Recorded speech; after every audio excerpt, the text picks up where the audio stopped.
अथ सत्यार्थप्रकाशः सप्तम समुल्लासः।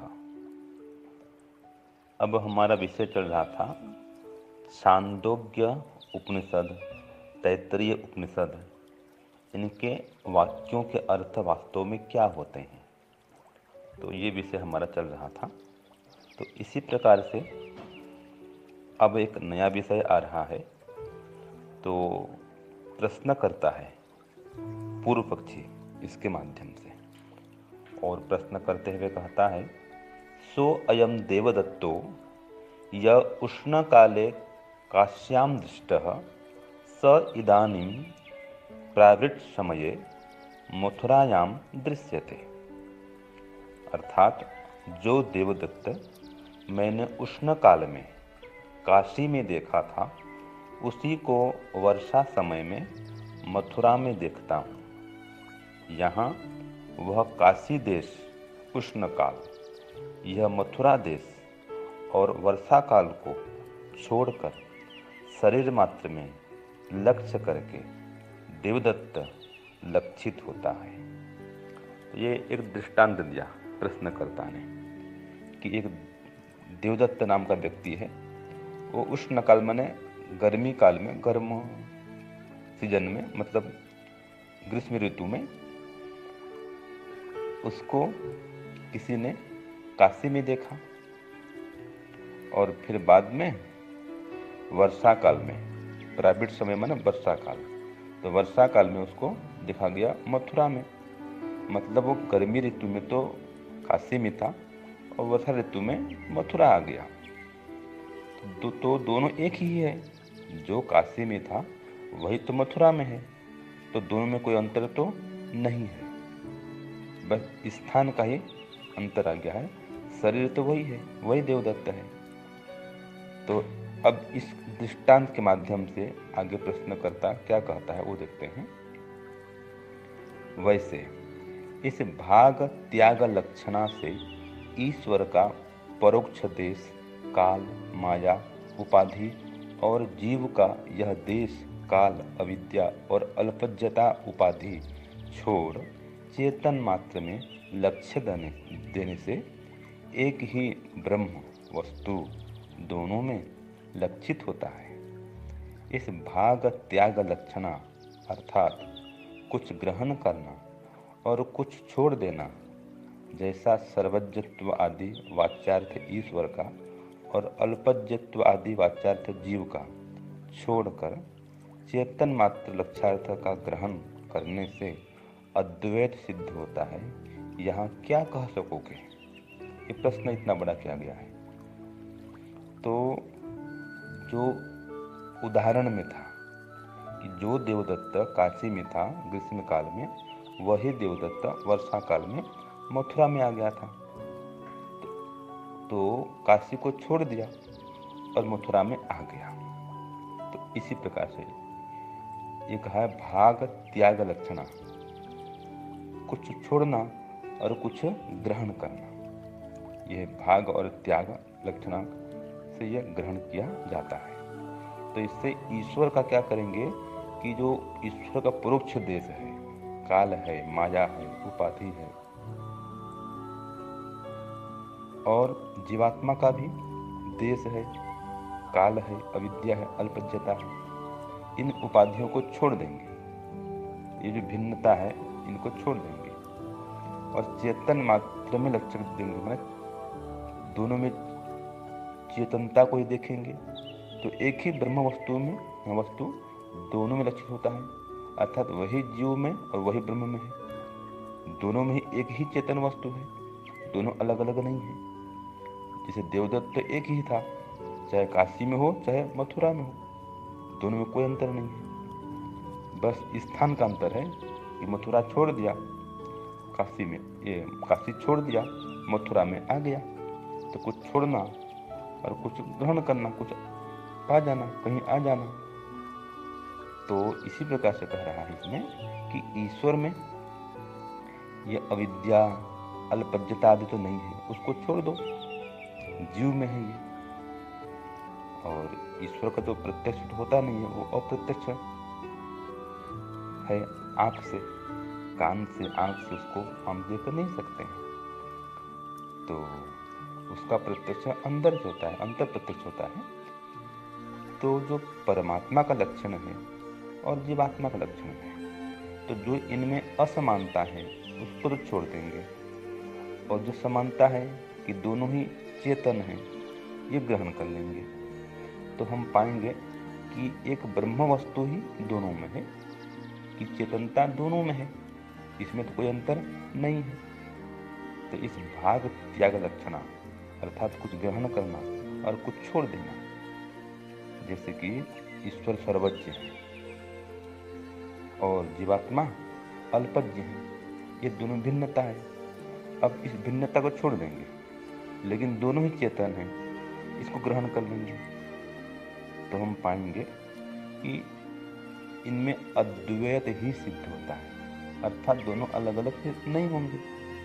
तो इसका अर्थ क्या करोगे, ये प्रश्नकर्ता ने पूछा कि ईश्वर और जीव में इस प्रकार तो अद्वैत सिद्ध होता है। अद्वैत माने दोनों में भिन्नता न होना, दोनों एक हो जाना, अद्वैत।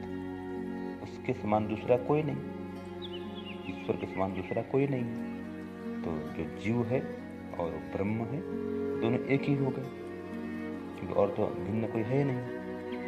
तो दोनों ही चेतन है, इसलिए इसमें दोनों में अद्वैत सिद्ध होता है कि दोनों में भिन्नता नहीं है। तो इसका अर्थ क्या करोगे, ये प्रश्न आ जाए पूर्व पक्षी की ओर से।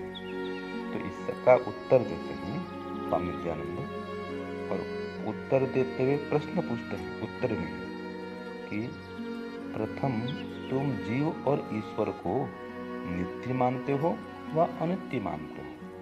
तो उत्तर में उन्होंने प्रश्न पूछ लिया कि जीव को और ईश्वर को तुम क्या मानते हो, ये दोनों नित्य हैं कि अनित्य हैं। तो पूर्व पक्षी बोलता है प्रश्न के माध्यम से कि इन दोनों को उपाधि जन्य कल्पित होने से अनित्य मानते हैं।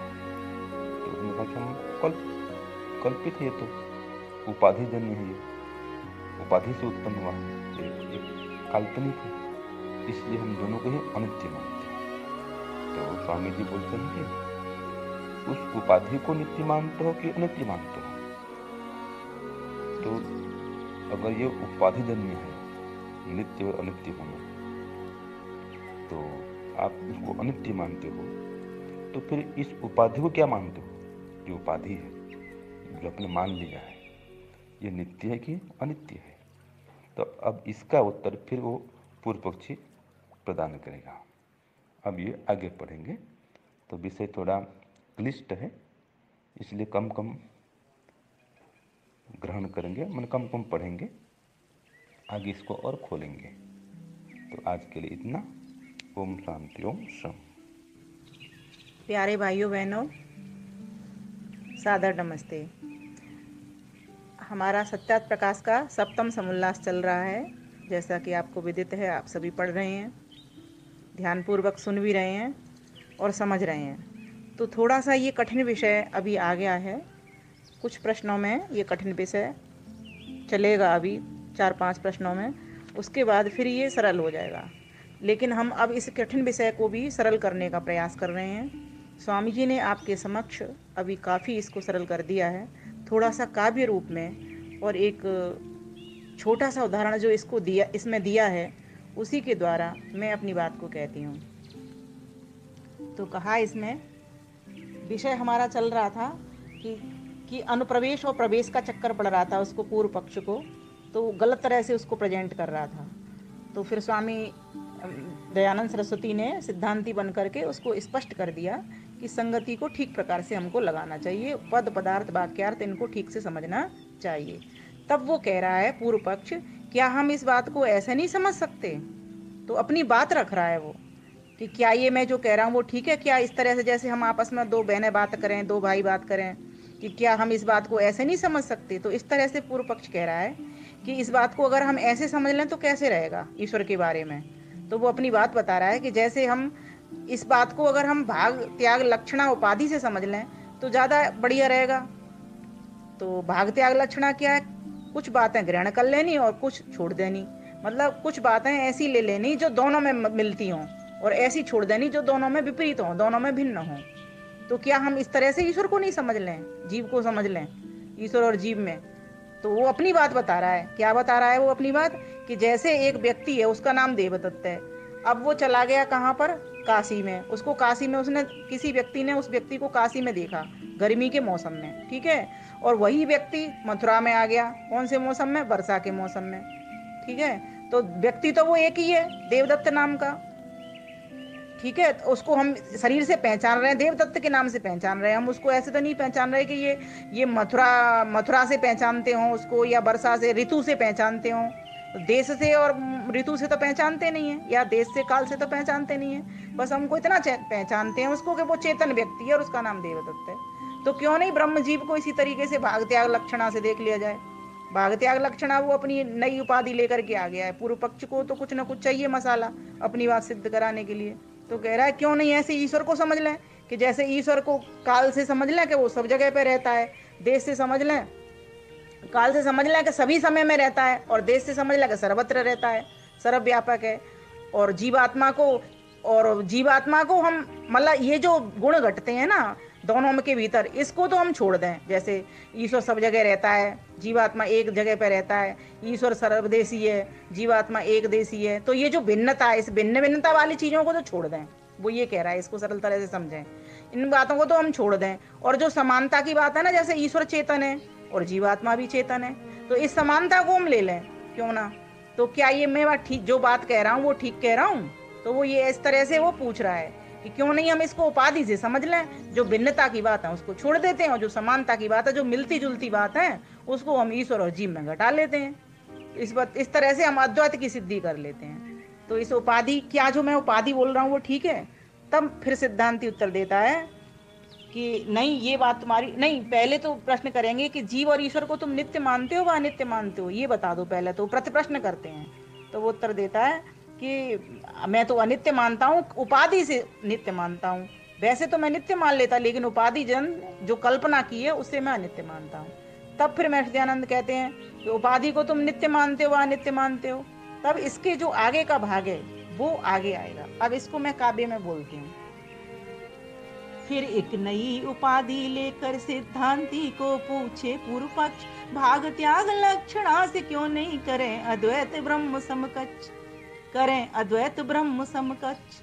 जैसे उष्ण में देवदत्त नामक व्यक्ति देखा काशी, नामक व्यक्ति देखा काशी, वही व्यक्ति फिर वर्षा ऋतु में मथुरा में भी आवासी, मथुरा में भी आवासी। वही एक व्यक्ति काशी में जो मिला था गर्मी की ऋतु में, वही व्यक्ति अब वर्षा ऋतु में मथुरा में मिल गया। छोड़ दें यदि स्थान ऋतु, यदि दोनों की स्थान और ऋतु पर ध्यान न दें, बस शरीर मात्र में देखें चेतन, बस इतना जाने। वैसे उसी लक्षणा से, कौन सी लक्षणा? भाग त्याग लक्षणा। क्या ग्रहण करना है? समानता की बात ग्रहण करनी, कौन सी छोड़नी? भिन्नता की बात छोड़ देनी। वैसे उसी लक्षणा से ईश्वर और जीव के छोड़े लक्षण, ईश्वर और जीव के छोड़े लक्षण, ठीक है। मात्र समानता कर ग्रहण, भिन्नता सर्वज्ञ अल्पज छोड़े, करके चेतना की समानता द्वैत सिद्ध दोनों में जोड़े। दोनों ब्रह्म और जीव में एक ही बात रख सकते हैं, क्यों नहीं कर सकते इसको? क्या हम ऐसा कर सकते हैं? वो ये ऐसे पूछ रहा है। इसके बारे में क्या कहना बतलाओ हे सिद्धांति, देश काल माया उपाधि की क्यों कर रखे मन में भ्रांति। ये देश काल माया उपाधि के चक्कर में हम क्यों पड़े, इसकी भ्रांति क्यों मन में रखें? हम तो सिर्फ इतना समझ लें कि वो भी चेतन है, जीव भी चेतन है। तब उत्तर देते हैं प्रति प्रश्न करते हुए सिद्धांति।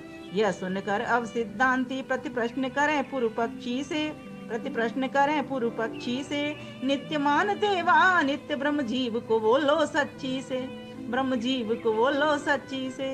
बताओ तुम नित्य मानते हो वा नित्य मानते हो, तब तो हम ये बात तुम्हारी माने। तब फिर वो पूर्व पक्ष कहता है, बोला पूर्व पक्ष की हम तो कल्पना से अनित्य मानते हैं। तब करता प्रति प्रश्न सिद्धांति, उपाधि को फिर नित्य या अनित्य मानते हैं। बताओ फिर, अब तुम उपाधि को बताओ कि उपाधि को नित्य मानते हो या अनित्य मानते हो।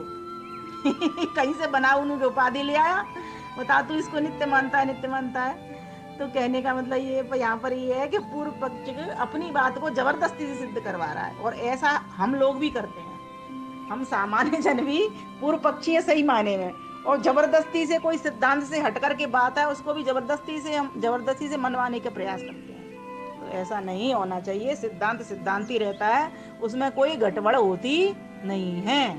तो इस प्रकार से हमको समझना चाहिए। अब आगे का उत्तर इस बात का फिर आगे के कथन में कहा जाएगा। अब आगे की वार्ता को हम अगले भाग में बताएंगे। ध्यान लगाकर सुनो, धैर्य से भर ज्ञान आनंद को पाएंगे। मिलकर के मुस्काएंगे, मिलकर के मुस्काएंगे। धन्यवाद, नमस्ते।